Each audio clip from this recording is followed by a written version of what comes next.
جو جتنا دنیا کے چکر میں جس قدر بھاگتا ہے اسی قدر یہ دنیا اس کو اتنی دوڑا دیتی ہے پیچھے اپنے کہ سب منہ کے بل گر کر کے وہیں ختم ہو جاتے ہیں اور ملتی نہیں۔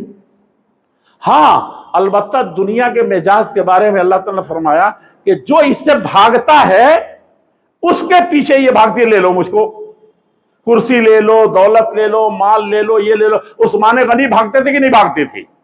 غنی یعنی ویسا مالدار پھر کوئی نہیں آئے گا جتنا پورا مدینے کے لیے، مکہ کے لیے، مدینہ کے لیے کافی ہے، آس پاس کے لیے کافی ہے، سب کے لیے کافی ہے۔ سارے ساہوکار بیکار ہو چکے ہیں یہودی لوگ، اور مال آیا آج سے زیادہ کمائی کے کسی کے پاس کچھ ہے ہی نہیں، کوئی تاجر میدان میں نہیں، دے دی اللہ کے راستے میں۔ پھر پتہ نہیں کہاں سے ہے کہ عثمان غنی ہو گئے، مدینہ پہنچے تو بیرے روما خرید کے دے دیا۔ بیرے حدیث کا قصہ معلوم ہے، دے دیا۔